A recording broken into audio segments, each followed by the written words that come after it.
Oi, pessoal, boa tarde. É uma Olá, boa alegria. tarde. Estou aqui com minha amiga Juliana. Siamo qua con la mia amica Juliana. Ciao a tutti, buonasera. Olá, Buonasera. pessoal, boa tarde.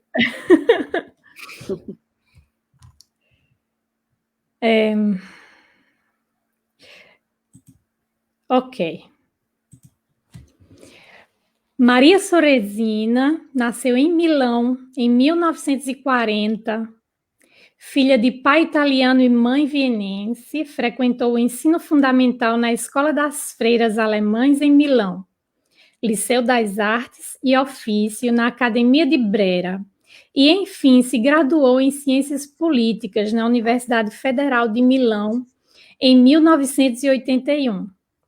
Estudiosa de filosofia indiana desde os anos 60, em 1992, em viagem para a Índia, descobre que a Divina Comédia tem notáveis analogias entre o caminho dantesco e o caminho da yoga. A partir daquele momento, um profundo estudo da obra de Dante a conduz a individuar a fonte primária da Divina Comédia no catarismo, dita como a heresia, que foi extremamente difundida no período e nos lugares em que Dante viveu. Ela escreveu alguns livros como Le Segrete Cose, Dante entre o hinduísmo e as heresias medievais, Libertava cercando, Il catarismo na Comédia di Dante, Dirò le altre cose che vos scorte na Comédia di Dante, Mozart como Dante, A Flauta Mágica, Um Caminho Espiritual, Come per i pesci il mare, que é uma carta sobre o 900, os horrores, as esperanças, as utopias e os desencantos. Maria ficou conhecida, sobretudo, por ter analisado a Divina Comédia à luz da doutrina cristã dos cátaras e por ter demonstrado a tese de um Dante herético. Ela escreveu também numerosos artigos e fez frequentes leituras e conferências na Itália e no exterior. Em janeiro deste ano, Maria Sorresina iniciou uma leitura integral da Divina Comédia em vídeo no YouTube. Eu pediria para a Luiz colocar o endereço do YouTube para o pessoal, possuindo também uma página no endereço www.segretecose.it.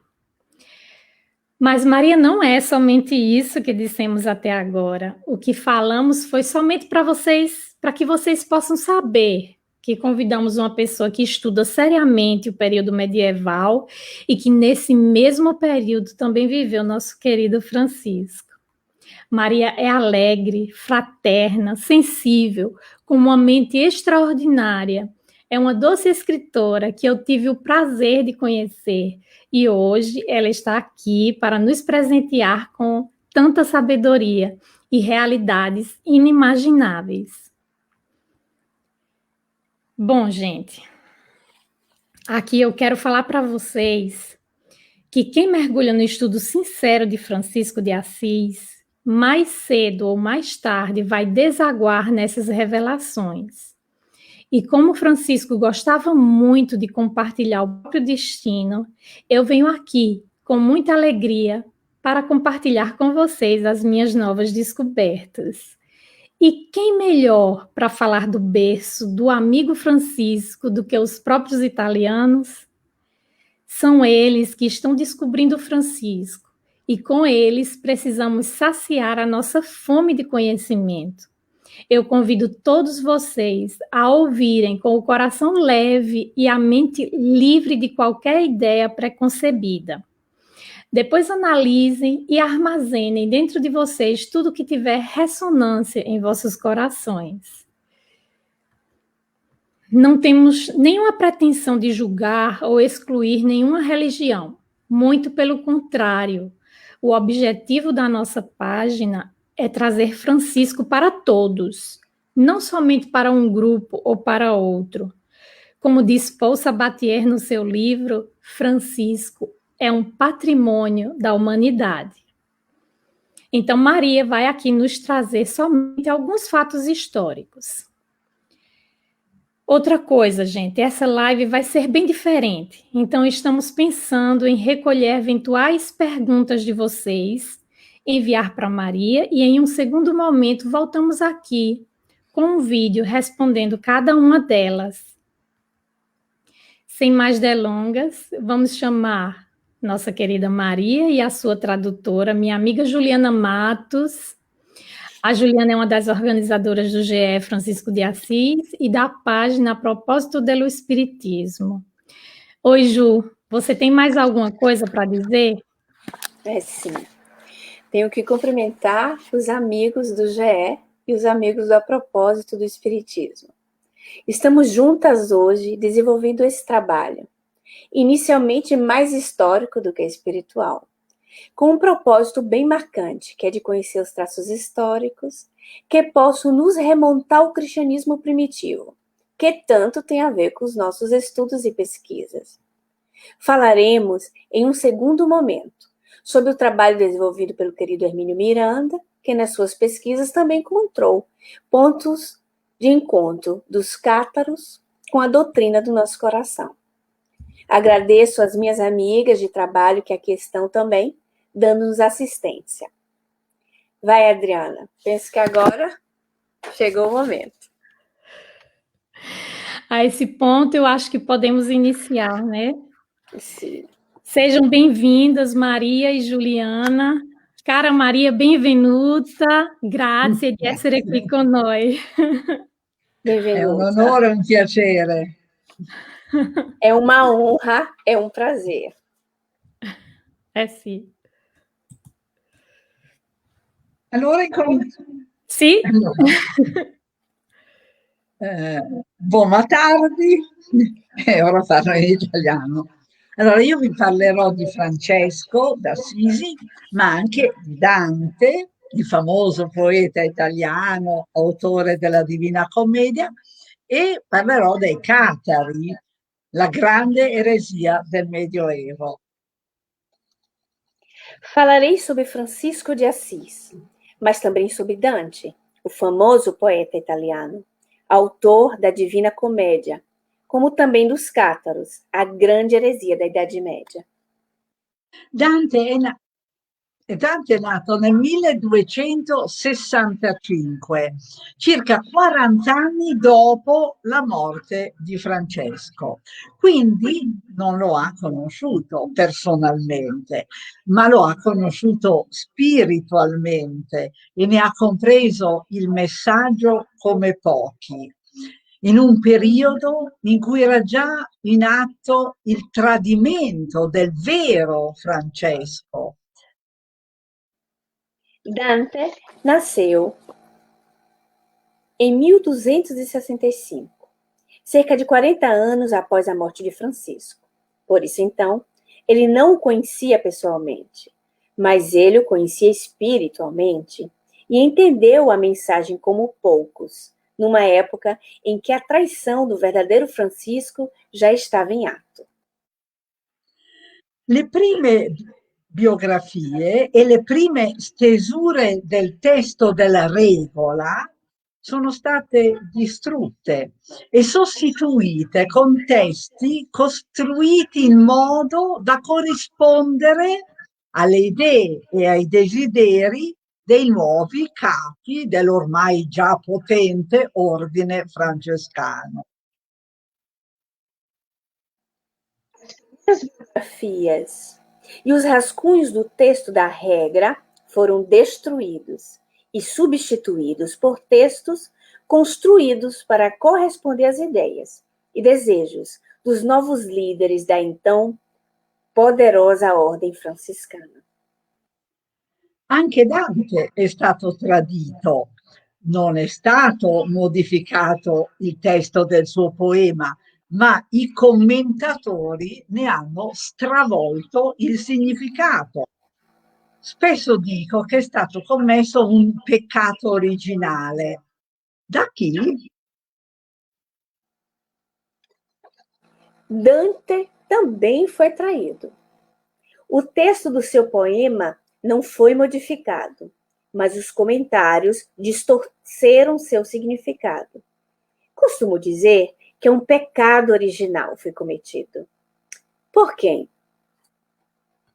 Dai primissimi commentatori, i due figli di Dante, Jacopo e Pietro, l'anonimo amico di Dante, autore del cosiddetto ottimo commento, il Boccaccio e tanti altri, i quali avevano un unico, impellente obiettivo, non quello di spiegare il poema, ma di dimostrarne la perfetta ortodossia cattolica e allontanare ogni sospetto di eresia da un'opera che è invece profondamente eretica.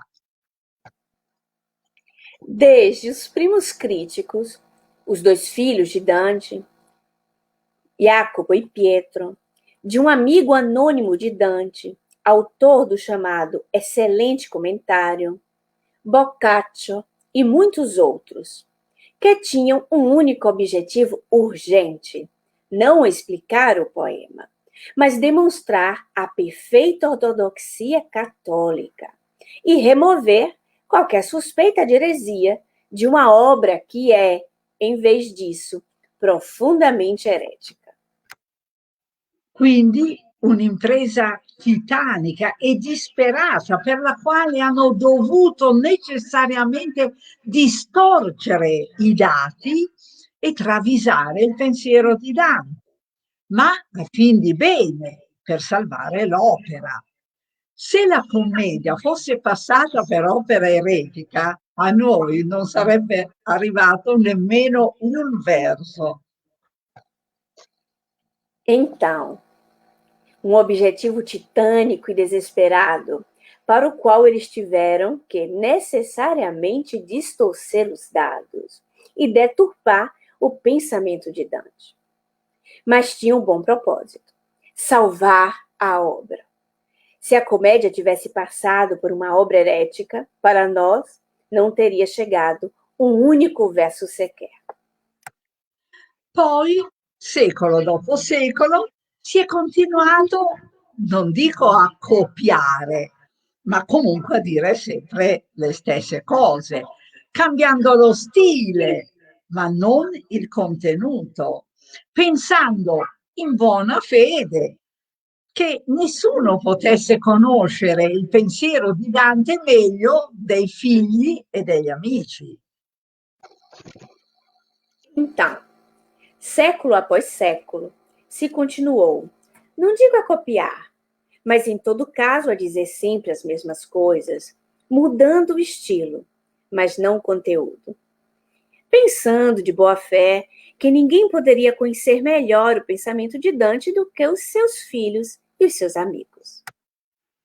Non tenendo conto di un aspetto fondamentale, che in quei tempi era in corso una furiosa persecuzione contro tutte le eresie, ma soprattutto contro quella dei cosiddetti catari, la grande eresia del Medioevo. I tribunali dell'Inquisizione, con i loro sistemi terrificanti di estorcere le confessioni con la tortura, i roghi nelle piazze, erano una realtà quasi quotidiana ai tempi di Dante. Não levando em conta um aspecto fundamental, que, naquela época, havia uma perseguição furiosa contra todas as heresias, especialmente contra os dos chamados cátaros, a grande heresia da Idade Média. Os tribunais da Inquisição, com seus terríveis sistemas de extorquir confissões, como a tortura, as fogueiras nas praças, era uma realidade quase diária no tempo de Dante. I tempi di Dante, che poi erano quelli di Francesco, il Medioevo. Quando si leggono le loro opere o si studia la loro vita, bisogna cercare il più possibile di immergersi nella loro epoca, sforzarsi di immaginare come si viveva allora. Nos tempos de Dante, que também eram os tempos de Francisco, a Idade Média. Quando se lê as suas obras ou se estuda a vida deles, necessita-se procurar o máximo possível de mergulhar na época deles, esforçando-se de imaginar como si vivia naquele tempo. Non è facile, lo so, ma è fondamentale. Era un clima di terrore quello che gli uomini della Chiesa avevano instaurato. La Chiesa aveva un potere inimmaginabile oggi. Re e imperatori dovevano ubbidire al Papa e se non lo facevano venivano scomunicati. Não é fácil, eu sei, mas é fundamental. Era um clima de terror que os homens da igreja tinham estabelecido. A igreja tinha um poder inimaginável hoje. Reis e imperadores tinham que obedecer ao Papa e, se não o fizessem, eram excomungados. E il popolo, a maggior ragione, doveva ubbidire e pagare tasse spropositate alla Chiesa. La sua enorme ricchezza, per cui ha potuto costruire un infinito numero di chiese, palazzi, conventi, monasteri, nei luoghi più belli di tutta l'Europa, e mantenere questa immensa quantità di preti, vescovi, cardinali, suore, frati, monaci. Da dove credete che veniva? E o povo, mais ainda, teve que obedecer e pagar impostos desproporcionais à igreja. Sua enorme riqueza, para a qual ele foi capaz de construir um número infinito de igrejas, palácios, conventos, mosteiros nos lugares mais bonitos da Europa, e manter esta imensa quantidade de padres, bispos, cardeais, freiras, monges, frades. De onde vocês acham que vinham? Tornando ai tempi di Francesco e Dante, in quei secoli, dal 1100 a quasi il 1400, era diffusissima la cosiddetta eresia catara. Non c'è paragone con le altre numerosissime eresie dell'epoca. Voltando aos tempos de Francisco e Dante, naqueles séculos de 1100 a quase 1400, a chamada heresia cátara era muito difusa. Não se pode nem comparar com as muitas outras eresias da época. Il catarismo è stato il più imponente fenomeno religioso eretico del Medioevo, sia per l'enorme diffusione, perché sotto nomi diversi, Bogomili, Albigesi, Patarini e altri ancora, erano presenti in tutta l'Europa, dalla Bulgaria alle Fiandre, dalla Spagna alla Germania, ma soprattutto nella Francia meridionale, gli albigesi, e nell'Italia settentrionale, dove in alcune città, anche importanti come Milano, Firenze, per non parlare di Tolosa, vi aderiva il 30%, in alcuni luoghi persino il 50% della popolazione. O catarismo foi o fenômeno religioso herético mais importante da Idade Média, seja pela enorme difusão, que tinham nomes diferentes: Bogomili, Albigense, Patarini e ainda outros. Estiveram presentes em toda a Europa, na Bulgária, a Flandres, da Espanha à Alemanha, mas sobretudo no sul da França, Albigense, e no norte da Itália, onde algumas cidades também importantes, como Milão, Florença, sem mencionar Toulouse, 30% aderiram. Em alguns lugares, até 50% da popolação. Il catarismo era un fenomeno imponente anche per la durata nel tempo, dal X al XV secolo. E poi, dato fondamentale, era una vera eresia. O catarismo foi um fenômeno imponente também por sua duração, do século X até o 15º. E então, dado fundamental, foi a única eresia verdadeira.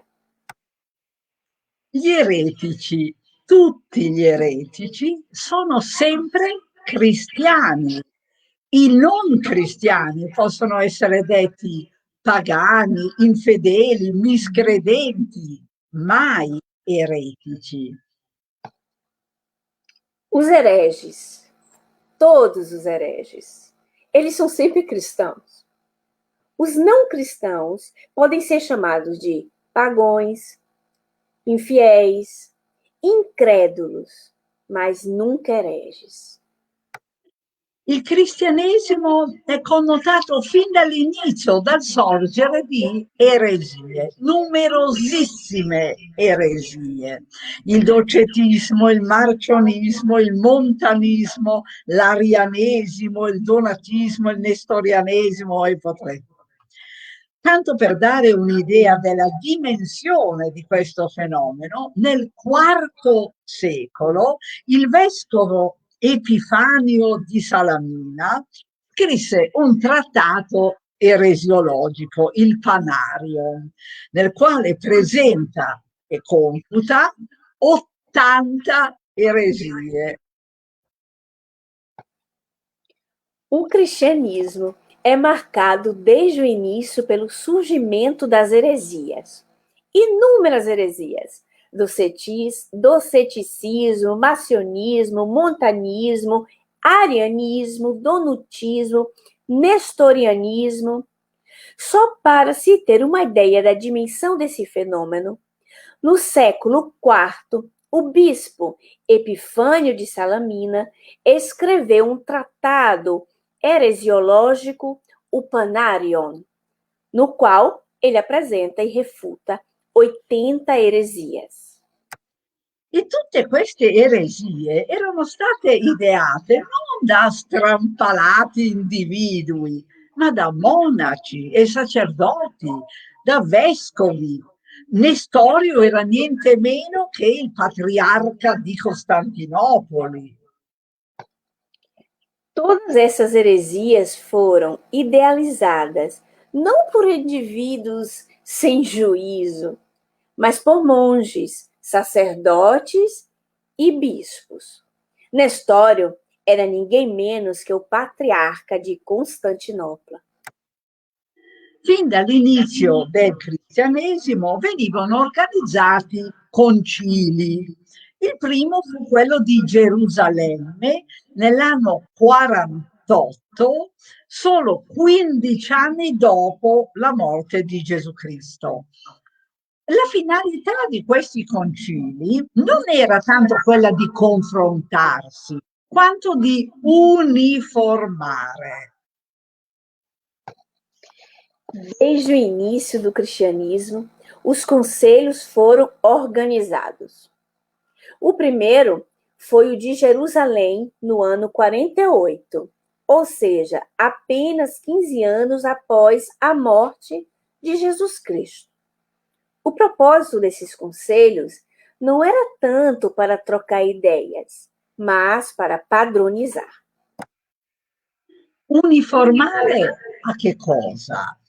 All'idea di colui o del gruppo che in quel momento era più forte.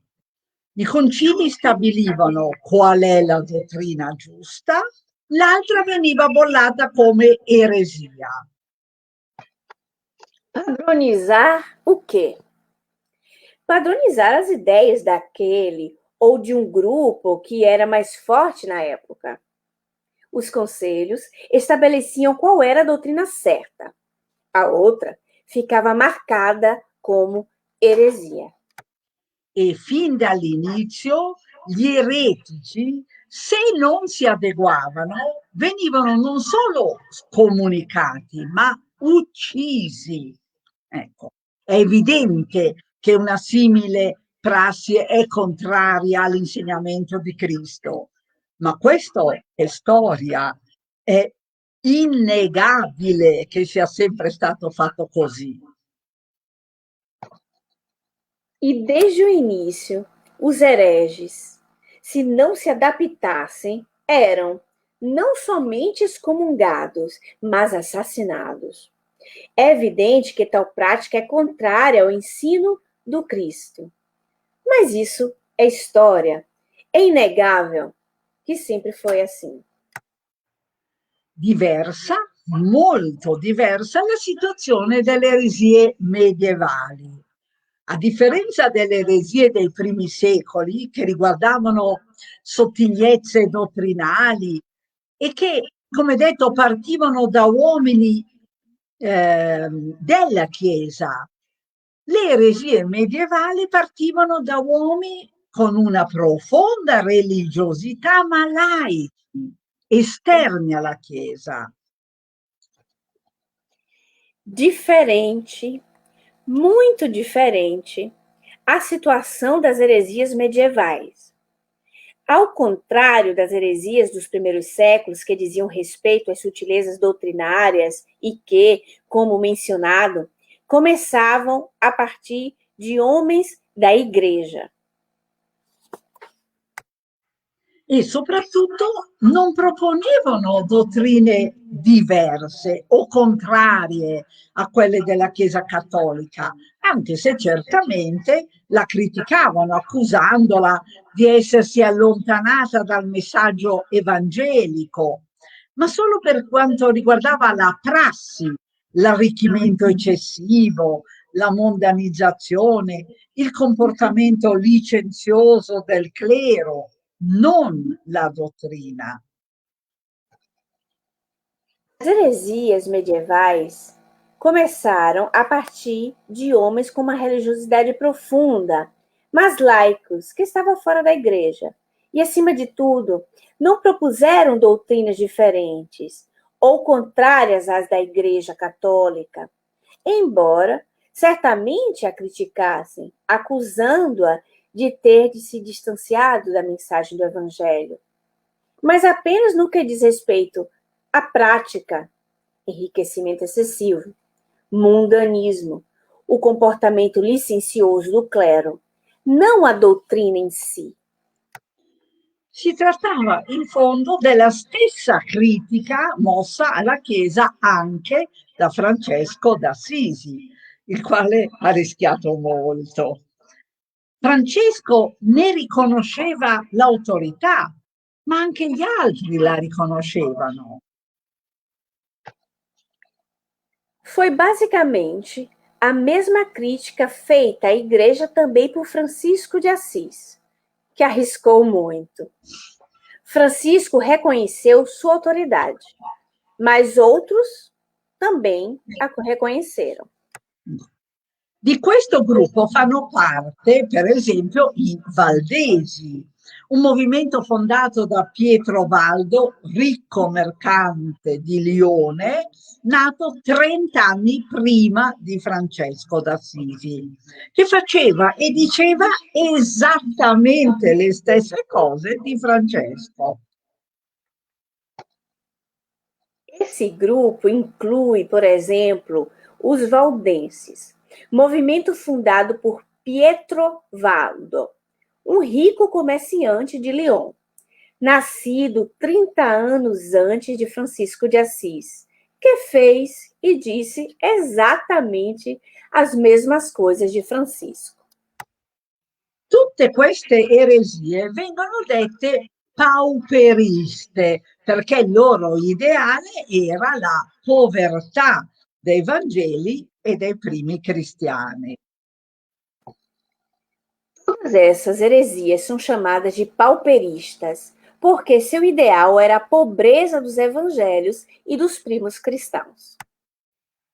Poi c'era un unico movimento che non solo criticava la Chiesa, ma sosteneva dottrine davvero eretiche, eterodosse, cioè diverse da quelle sancite ufficialmente.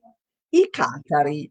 I catari predicavano una dottrina che divergeva da quella della Chiesa di Roma e ne rivendicavano l'ortodossia, tant'è vero che si definivano i buoni cristiani, i veri cristiani.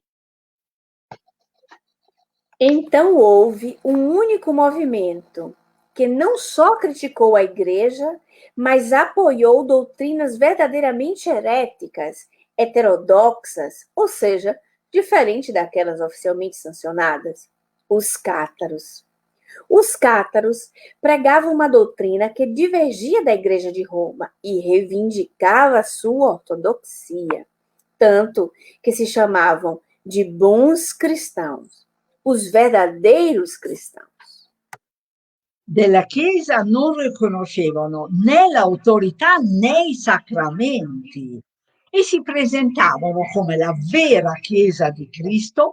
La Chiesa dicevano che discendeva direttamente dagli apostoli e dalle comunità cristiane originarie, di cui avevano conservato i riti e i sacramenti. Da igreja, eles não reconheceram nem a autoridade, nem os sacramentos. E apresentaram-se como a verdadeira igreja de Cristo. A igreja, eles disseram, que descendia diretamente dos apóstolos originais e comunidades cristãs, cujos ritos e sacramentos haviam preservado.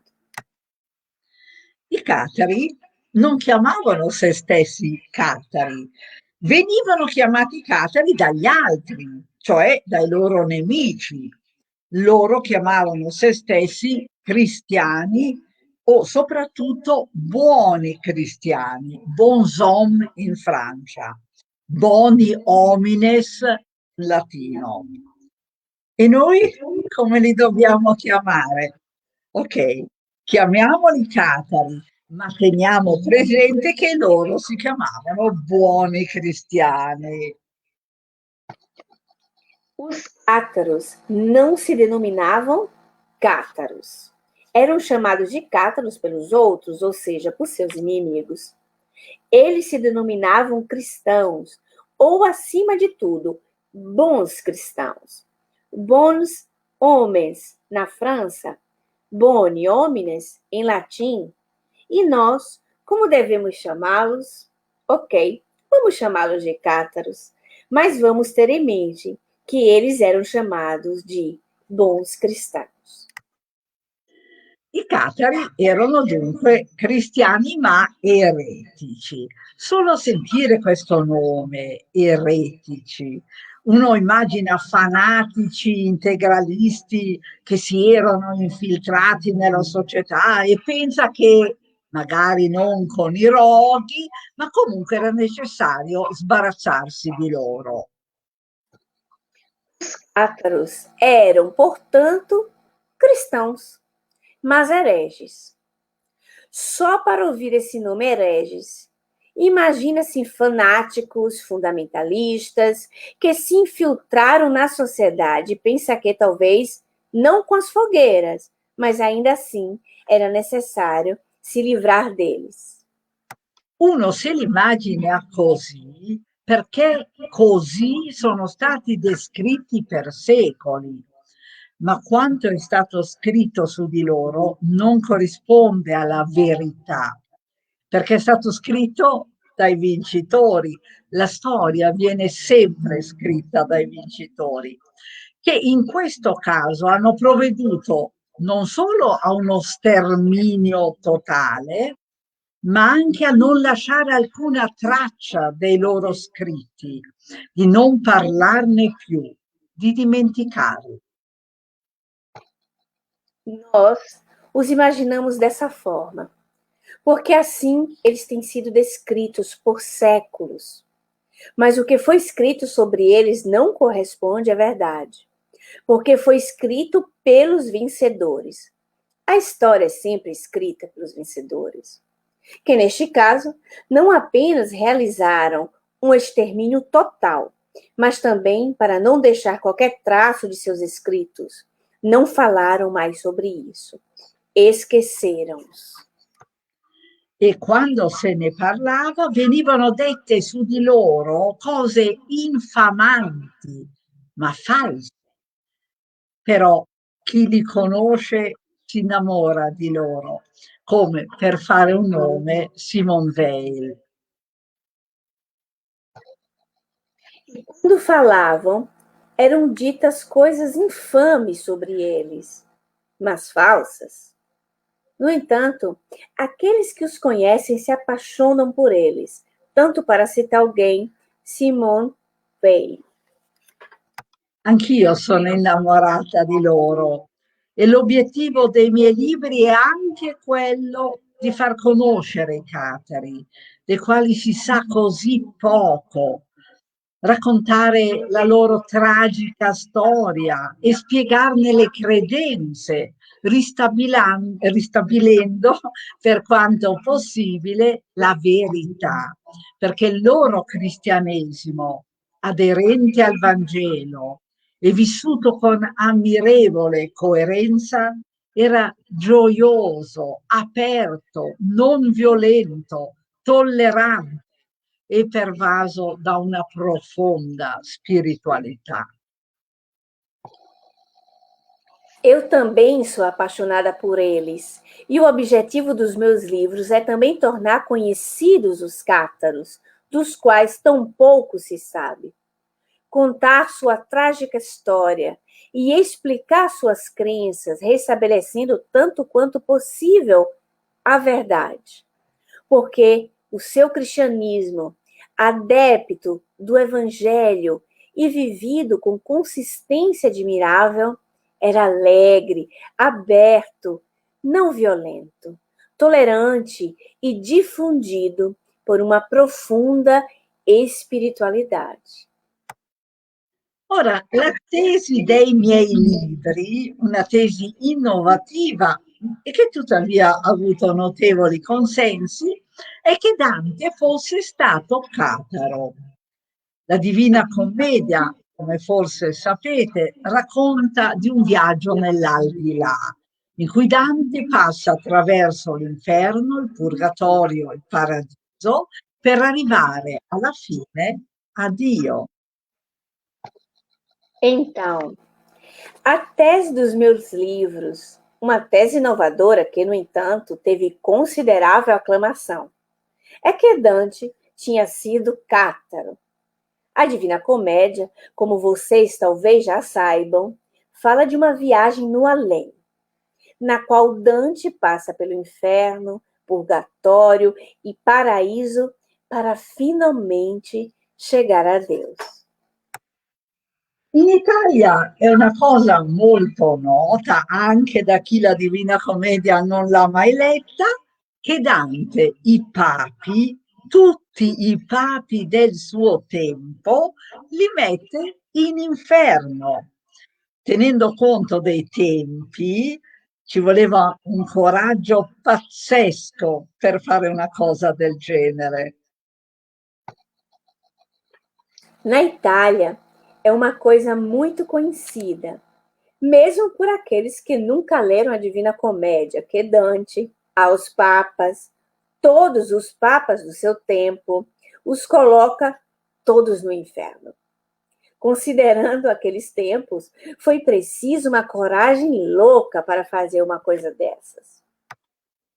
Ma non è questo il motivo, cioè non è per aver messo i papi in inferno che lo considero aderente al catarismo, è che la dottrina che egli espone nella commedia non è quella cattolica, è quella dei catari.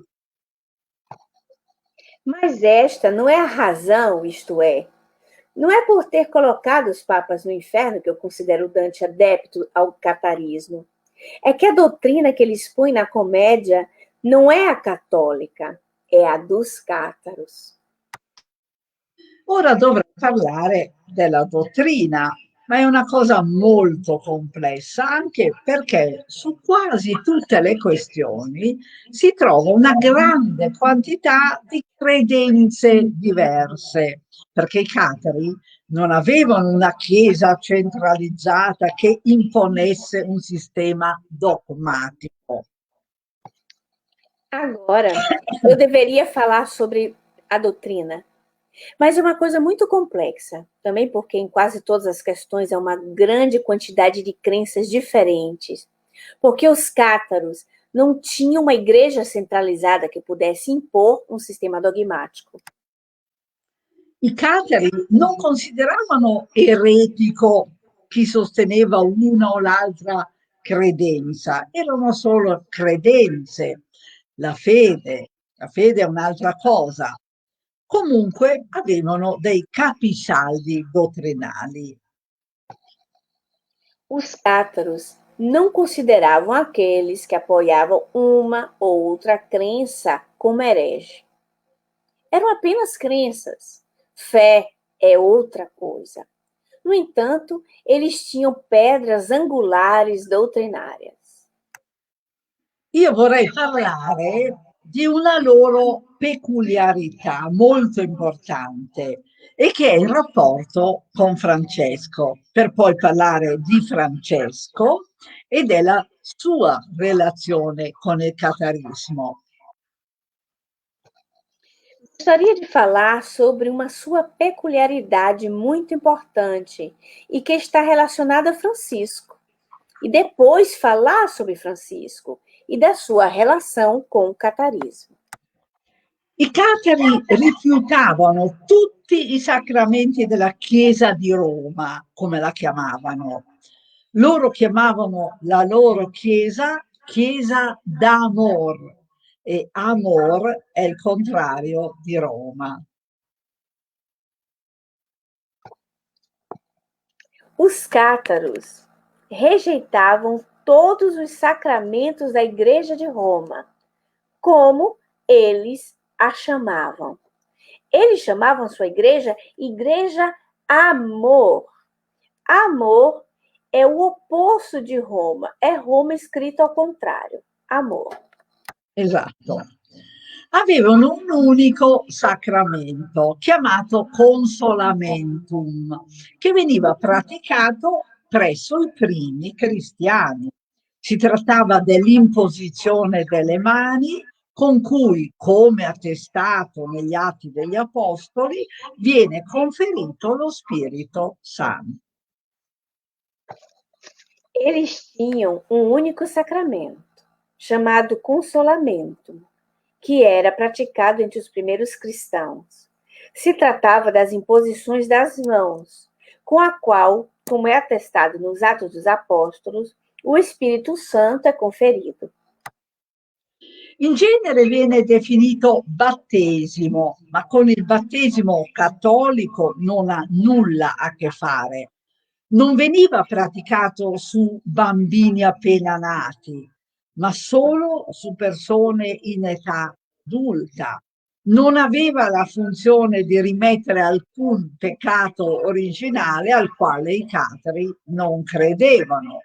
Non veniva praticato su tutti i membri della comunità, ma solo su un'esigua minoranza.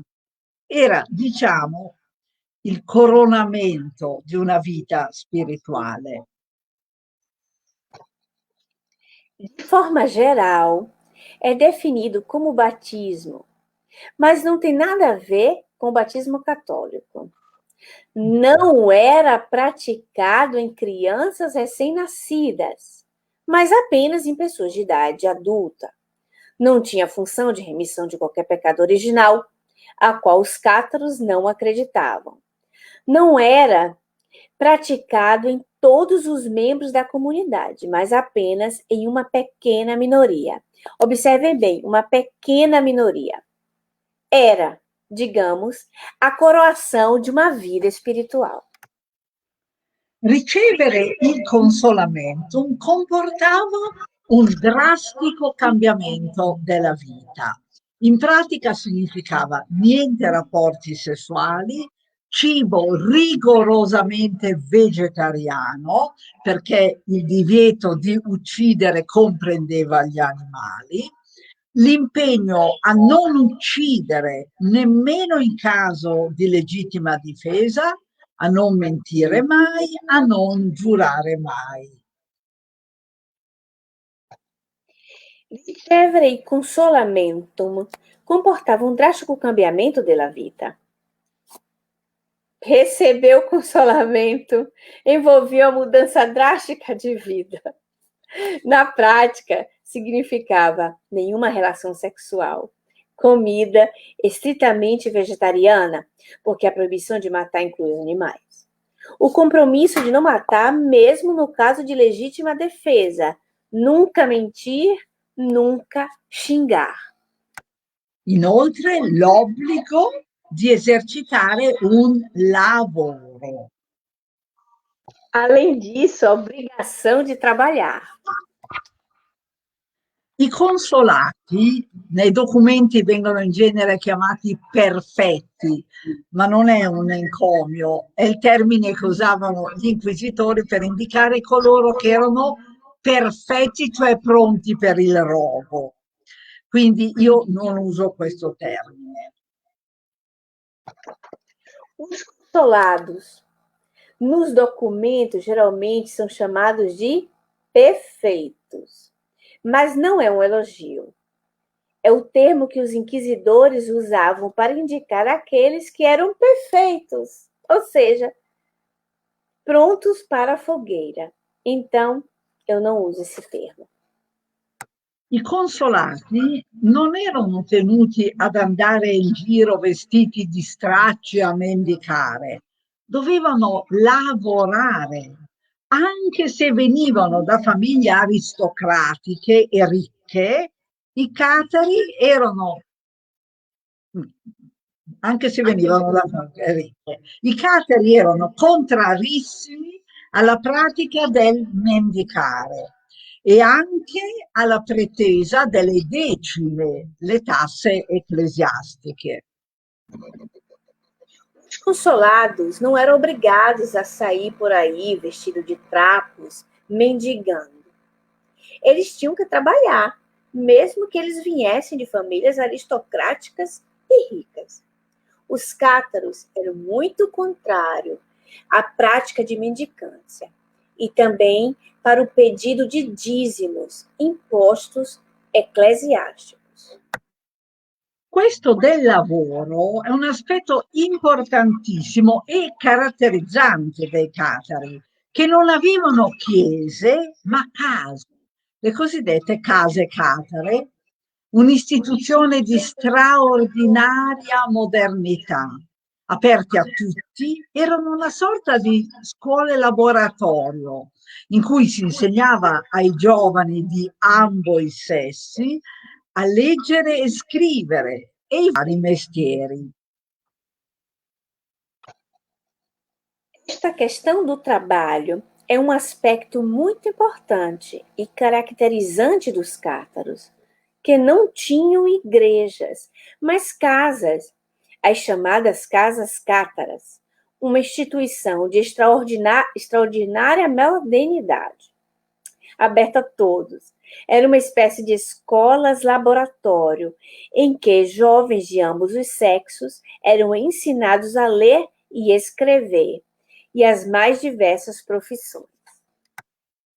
Ma erano anche veri e propri centri di produzione, di tessuti soprattutto, ma anche dopo l'invenzione della carta, o aghi e spilli come a Concorrezzo.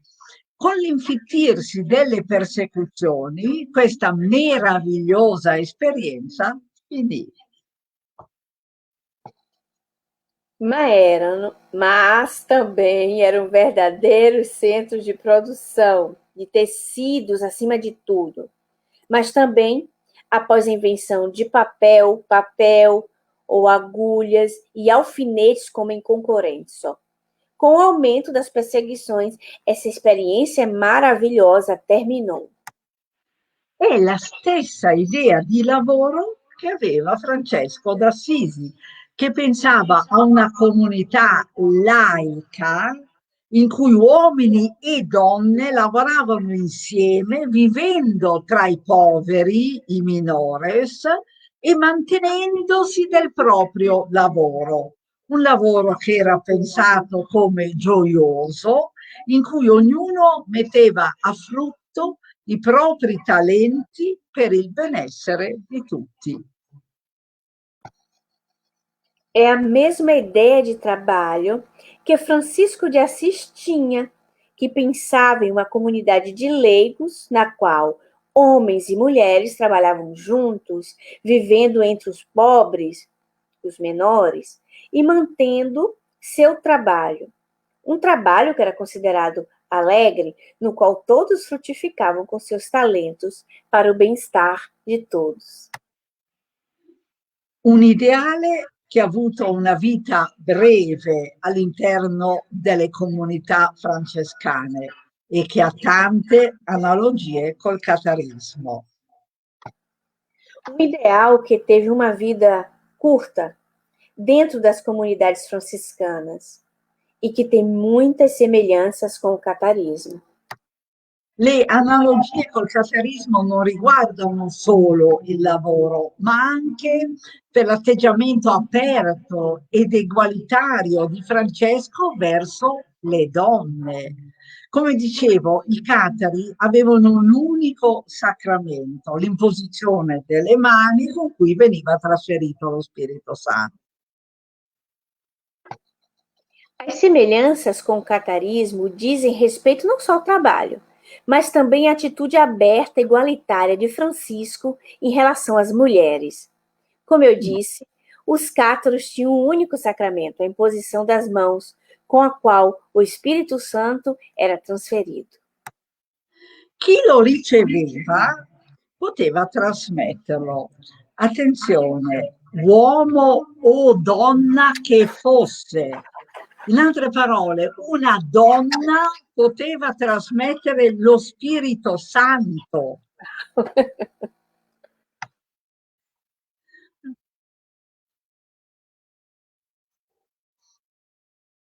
Non sento più.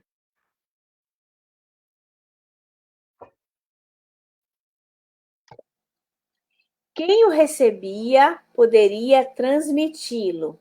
Atenção! Homem ou mulher que fosse. Em outras palavras, uma mulher poderia transmitir o Espírito Santo. Mai nessun'altra religione ha dato tale uguaglianza alle donne. Ancora oggi la cosa suona rivoluzionaria. All'epoca era impensabile e probabilmente insopportabile per la Chiesa cattolica, che ancora oggi esclude le donne dal sacerdozio. Nenhuma outra religião jamais deu tanta igualdade total às mulheres. Ainda hoje soa revolucionário. Na época, era impensável e provavelmente insuportável para a Igreja Católica, que ainda hoje exclui as mulheres do sacerdócio. E allora parliamo di Francesco e dell'ipotesi di un Francesco cataro. Então, vamos falar sobre Francisco e a hipótese de um Francisco cátaro. 10 anni fa è uscito un libro, Giuseppe Spadaro, L'albero del bene, San Francesco, teologo cataro. Purtroppo si tratta di un lavoro senza fondamento scientifico e senza valore. Un libro confuso, pasticcione, per nulla convincente, che tocca elementi facilmente confutabili e non tocca quegli elementi, come per esempio la questione del lavoro, che possono davvero dimostrare una vicinanza di Francesco al mondo dei catari. Há 10 anos foi publicado um livro, Giuseppe Spadaro, L'Albero del Bene, São Francesco Teólogo Cátaro. Infelizmente, é um trabalho sem fundamento científico e sem valor. Um livro confuso, desordenado e nem um pouco convincente, que toca elementos facilmente refutáveis e não toca nesses elementos, como, por exemplo, a questão do trabalho, que poderia realmente demonstrar a proximidade de Francisco com o mundo dos cátaros. Non c'è personaggio la cui storia, la cui vita, il cui messaggio sia stato rimosso, negato, manipolato, falsificato quanto quello di Francesco. Su questo sono concordi tutti gli storici ed è cosa nota, ne accennavo all'inizio. Não há nenhum personagem cuja história, cuja vida, cuja mensagem tenha sido removida, negada, manipulada, falsificada tanto quanto a de Francisco. Todos os historiadores concordam com isso e é bem conhecido. Mencionei no início. Qualcosa dei testi più antichi è poi riemerso fortunosamente anche in tempi recenti e in parte si è riusciti a ricostruire la figura del Francesco originario. Va detto che questi studi sono stati e sono tuttora osteggiati. Algo dos textos mais antigos ressurgiu felizmente também nos últimos tempos e tem sido parcialmente possível reconstruir a figura do Francisco original. Deve-se dizer que esses estudos têm sido e ainda são contrastados.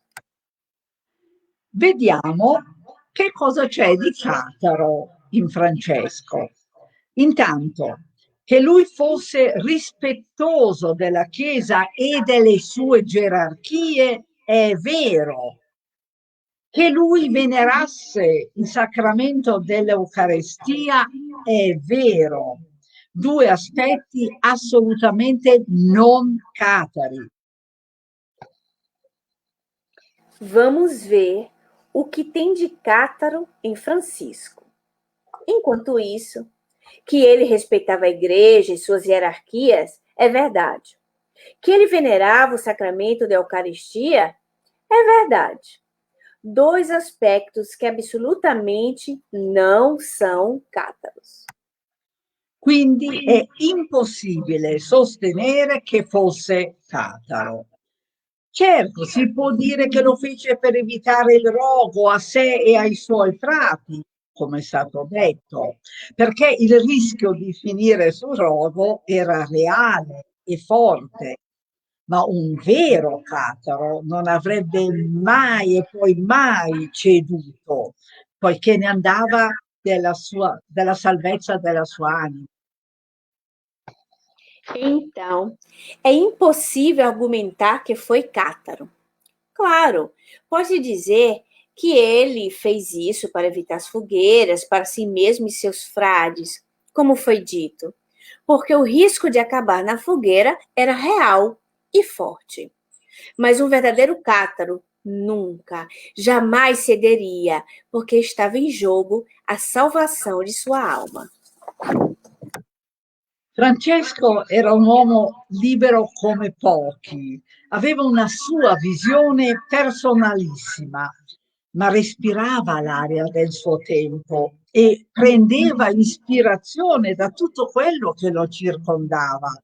Ed è indubbio che molte delle sue affermazioni, gran parte del suo messaggio, soprattutto di quello originario, è essenzialmente cataro. Francisco Era um homem livre como poucos. Ele tinha sua própria visão pessoal, mas ele respirou o ar de seu tempo e se inspirou em tudo ao seu redor. E não há dúvida de que muitas de suas declarações, grande parte de sua mensagem, especialmente a original, são essencialmente cátaras. In prima linea, come accennavo, la questione del lavoro, il no deciso alla pratica del mendicare e invece l'esortazione al lavoro che lui chiamava ars, in cui ciascuno fa gioiosamente quello che sa fare. Tutto questo corrisponde pienamente all'insegnamento dei Catari. Primeiramente, como mencionei a questão do trabalho, o não decidido para a prática da mendicância, e, em vez disso, a exortação ao trabalho. Trabalho que ele chama de ars, no qual todos fazem alegremente o que eles sabem fazer. Tudo isso corresponde totalmente ao ensino dos cátaros. Altro punto, Francesco non ha mai voluto prendere gli ordini sacerdotali. Perché? Perché lui voleva una comunità laica. Morto lui, è diventato un ordine religioso. Outro ponto. Francisco nunca quis entrar em ordens sacerdotais. Por quê? Porque ele queria uma comunidade de leigos, ou seja, do povo. Ele morreu, tornou-se uma ordem religiosa. Altro punto, nella comunità originaria ciascuno si vestiva in modo semplice, non sfarzoso, povero, ma non di stracci. Comunque, in modo diverso uno dall'altro, come naturale che sia in una comunità laica. Insomma, non c'era un uniforme. Outro ponto da comunidade original. Todos se vestiam de forma simples, não brilhante, pobre, mas não de trapos. De qualquer forma, diferente um do outro, pois é natural que seja assim em uma comunidade de leigos. Quero dizer, não havia um uniforme. Ora, come ben sapete, tutta l'iconografia mostra sia Francesco sia tutti i frati in uniforme, ovvero con l'abito che verrà adottato quando la comunità laica diventa un ordine religioso. Agora, como você já bem sabe, toda iconografia mostra Francisco e todos os frades de uniforme, ou seja, com o vestido que será adotado quando a comunidade de leigos se torna uma ordem religiosa. A proposito dell'iconografia e soprattutto del ciclo giottesco, che sarà il modello di tutta l'iconografia successiva fino ad oggi, diciamo che gran parte non solo della massa, ma anche degli studiosi la prende per oro colato.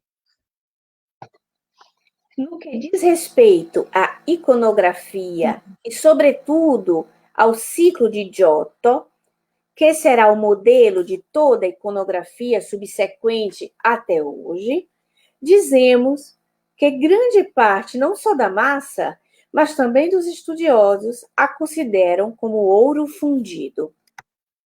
Ma c'è anche chi la mette in discussione. Francesco, ovvero chi la vede come il frutto della manipolazione e del tradimento. A parte l'uniforme, Francesco predicava e come lo facevano anche gli altri frati, ma soprattutto lui, che pare fosse un grande oratore. Mas há também aqueles que questionam isso, ou seja, aqueles que a veem como resultado da manipulação e da traição.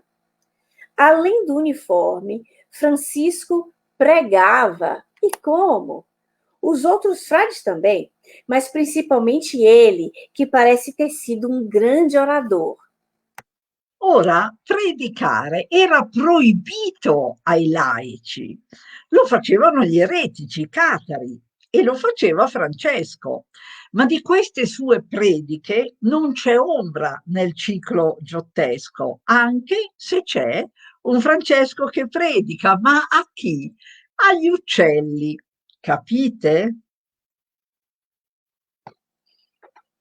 Sì. Ora, pregar era proibido para os leigos. Os hereges, os cátaros, fizeram isso e Francisco fazia. Mas de seus sermões não há sombra no ciclo de Giotto, mesmo que haja um Francisco que prega. Mas para quem? Aos pássaros. Vocês entendem? C'è qualcosa che accomuna Francesco e Dante ed è che entrambi si presentano come un secondo Cristo. Non è che lo dico io, lo dicono tutti, e per l'uno e per l'altro. Há algo que une Francisco e Dante, e é que ambos eram considerados como um segundo Cristo. Não é que eu diga, todos dizem isso, para ambos. Ora, per la religione cattolica, Cristo è Dio e come tale va venerato ed è assurdo e quasi blasfemo presentarsi come secondo Cristo.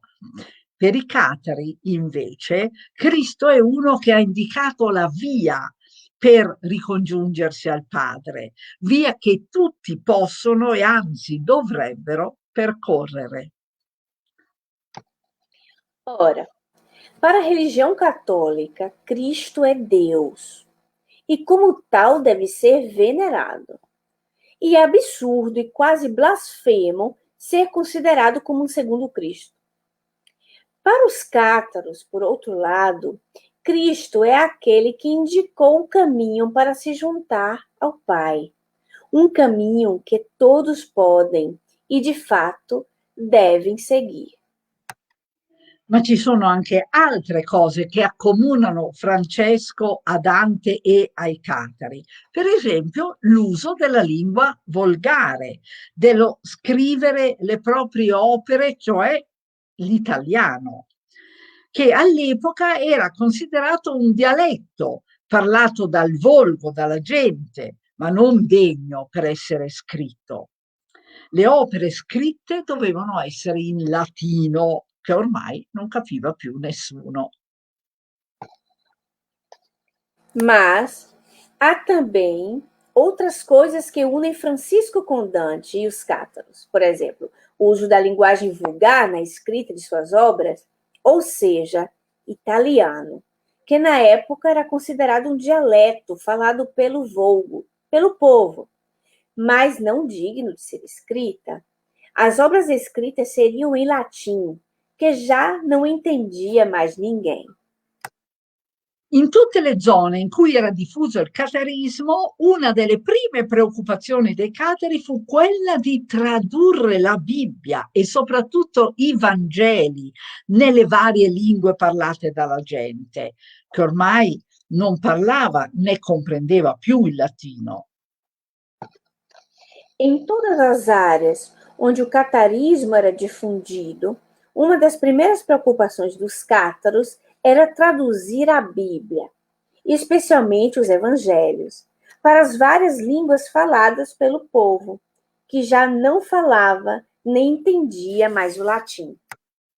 Lo scopo delle traduzioni era la diffusione affinché la gente li leggesse, li facesse propri, li seguisse.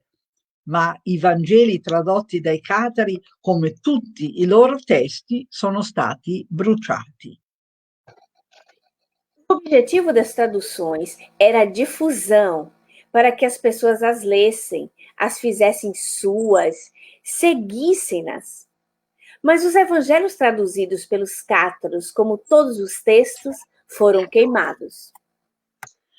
La Chiesa ha consentito la traduzione della Bibbia e dei Vangeli solo nel 1758. Prima era comunque proibito leggerla Con il Concilio di Tolosa del 1229, quindi proprio nell'epoca in cui vivevano Francesco e Dante, la Chiesa decretò la proibizione per i laici di possedere copie della Bibbia. A Igreja só permitiu que a Bíblia e os Evangelhos fossem traduzidos em 1758. Antes, porém, era proibido lê-lo. Com o Concílio de Toulouse de 1229, então exatamente na época em que Francisco e Dante viviam, a Igreja decretou a proibição dos leigos possuírem uma cópia da Bíblia. Solo i chierici potevano leggerla e spiegarla. E quei giganti che erano Francesco e Dante cosa fanno? Raccontano alla gente in italiano il messaggio rivoluzionario d'amore e di libertà di Gesù. Só os clérigos podiam lê-la e explicar. E o que esses gigantes, que eram Francesco e Dante, faziam? Eles contam às pessoas, em italiano, a mensagem revolucionária de amor e liberdade de Jesus. Un altro punto che accomuna Francesco a Dante e ai Catari è il considerare tutto il creato animato, ovvero con anima, non solo l'uomo. Outro ponto que une Francisco a Dante e os Cátaros é a consideração de que toda a criação animada, ou seja, com alma, não só o homem. E ancora, il rapporto con l'Islam. Attenzione, in un periodo in cui la Chiesa organizzava le crociate ed esortava ad uccidere i musulmani, entrambi avevano un assoluto rispetto per questa grande religione. E ainda, a relação com o Islã, atenção, em um momento em que a igreja organizou cruzadas e exortava a matar os muçulmanos. Ambos tinham absoluto respeito por esta grande religião. Insomma, di punti di convergenza tra il messaggio di Francesco, del Francesco originario, e quello dei Catari ce ne sono tanti e significativi, ma tenuto conto del suo rapporto con le gerarchie ecclesiastiche e con l'Eucaristia, non lo definirei cataro. Resumindo, há muitos pontos significativos de convergência entre a mensagem de Francisco, do Francisco original, e a dos cátaros. Mas, dada a sua relação com as hierarquias da igreja ou com a Eucaristia, eu não definiria cátaro. È vero, come ho detto, che i catari non avevano un sistema dogmatico e all'interno del catarismo le posizioni su varie questioni divergevano tranquillamente e anche profondamente, è vero, ma non su questioni così fondamentali come il rapporto con la Chiesa di Roma o l'Eucaristia. É verdade, como eu disse, que os cátaros não tinham um sistema dogmático. E dentro do catarismo, as posições de muitas questões divergiam tranquilamente e também profundamente. É verdade, mas não em questões tão fundamentais como a relação com a Igreja de Roma ou com a Eucaristia. Infine vorrei farvi leggere un paio di righe dal libro di una grande studiosa di Francesco, Chiara Frugoni, Vita di un uomo, Francesco d'Assisi. Sono le pagine 7 e 8. Por fim, gostaria de ler algumas linhas do livro de uma grande estudiosa de Francisco, Chiara Frugoni, Vida de um Homem, Francisco de Assis, página 7 e 8. Com improvisa morte, nel 1197 de Henrico VI, filho de Barbarossa. Estou lendo aí? Estou lendo em italiano, Com a morte repentina em 1197 de Henrico VI, filho de Barbarossa, o poder imperial no centro da Itália desmoronou. Em Assis foi demolida e em 1198 é assaltada e destruída a fortaleza, onde a guarnição alemã estava alojada. As tensões também eclodiram entre os partidos sociais no município nascente. Na verdade, foram os homines populi, o povo minuto, e a nova classe da burguesia mercante a irem contra os boni homines, o bom povo, os cavaleiros descendentes da velha nobreza feudal, provavelmente a serviço e, portanto, do lado do imperador. Os boni homines foram então, em parte, assassinados e o resto fugiu. A continuação dessas lutas faz com que algumas famílias nobres se refugiem na inimiga Perugia, que, odiando Assis, os acolheu prazerosamente. Entre eles também a família de Chiara, ou Clara, a futura santa. Noi sappiamo che Boni Homines era uno dei nomi con cui si chiamavano i catari. A questo punto non c'è dubbio, Chiara era catara. Nós sabemos que Boni Homines era um nome que se chamavam os cátaros. A esse ponto, não há dúvida. Clara era uma cátara.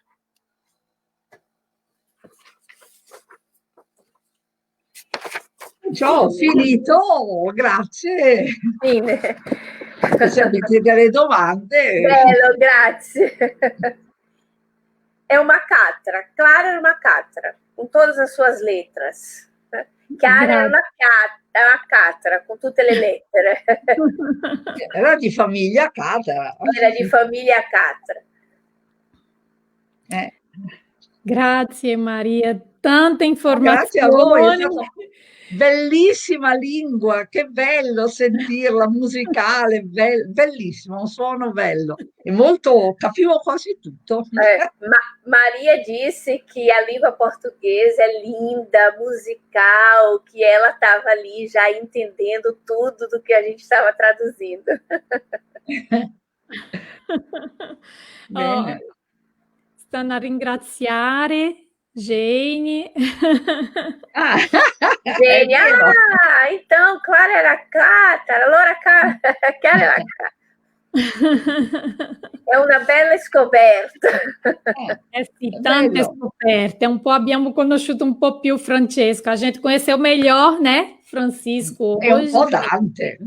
È un po' Dante, ma per chi vuole conoscere di più, noi mettiamo il link del tuo canale su YouTube. A gente vai colocar o canal di Maria, né, no YouTube, para quem quiser ir olhar e saber mais sobre Dante.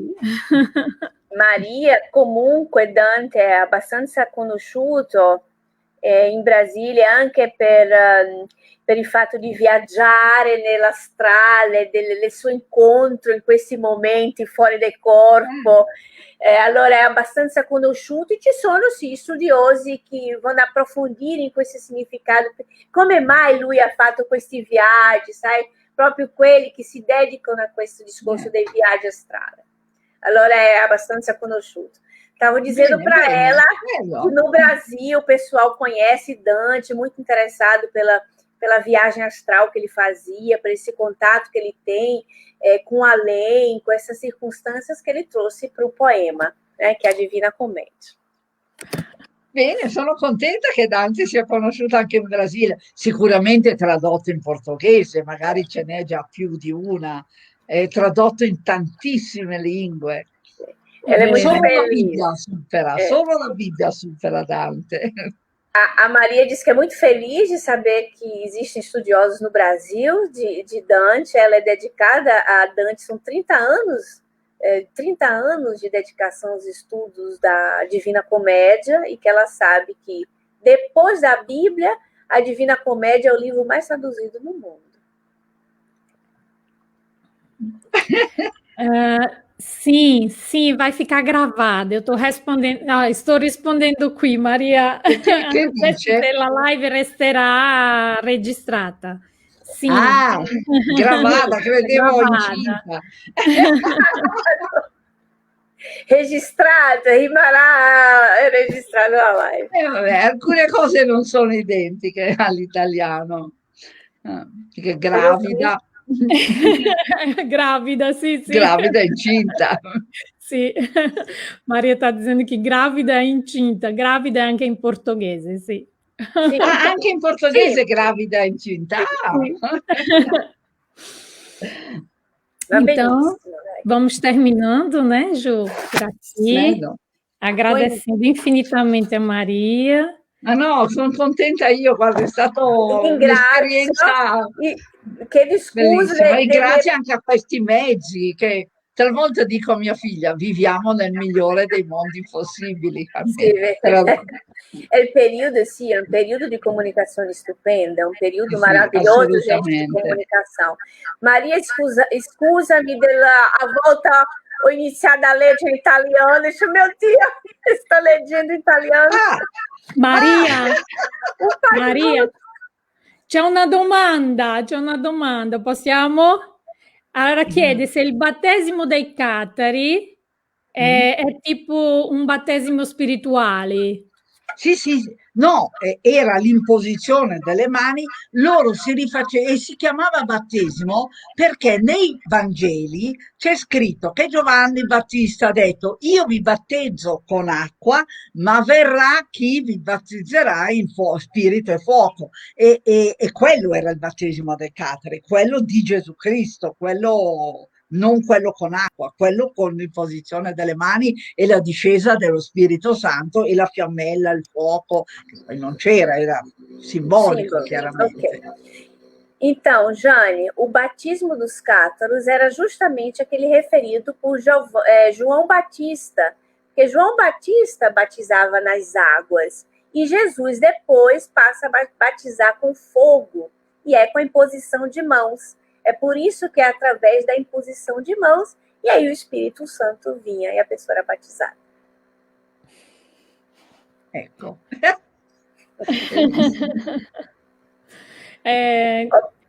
Grazie Maria, Sérgio Chaves, grazie. Serginho.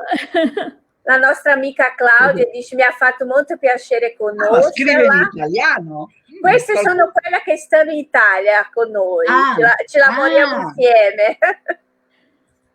Dio la benedica, buonanotte, grazie mille. Boa noite a todos, obrigado por terem ficado aqui com a gente, né? Bene.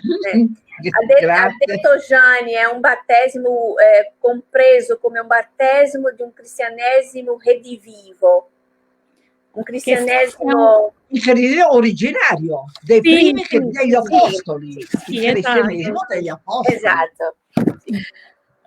Bellissimo, ha detto Gianni, è scritto in italiano, bellissimo, brava Gianni, brava. Bene, contenta. Muito obrigada, gente, paz e bem a todos. Obrigata anch'io perché è veramente gradevole, bello, sono proprio contenta. Chissà se non rifacciamo qualcosa del genere. Sì, quando vuoi. Obrigada, pessoal, pela presença de todos. Foi uma alegria estar aqui com a nossa querida Maria Sorresina e vamos convidá-la para uma próxima experiência. Dice valore che la inviteremo na prossima esperienza. Magari spiegare il canto di Ulisse, il senso vero perché Ulisse si trova dove si trova. Quello si può pensare. Sì, per chi conosce la Divina Commedia è un canto famosissimo. Anche quello di Francesca da Rimini è un bel canto. Insomma, sono quei canti che se uno conosce la commedia, quei 2 o 3 canti li conosce. Volentieri. Benissimo. Grazie a tutti e boa noite. E até a próxima.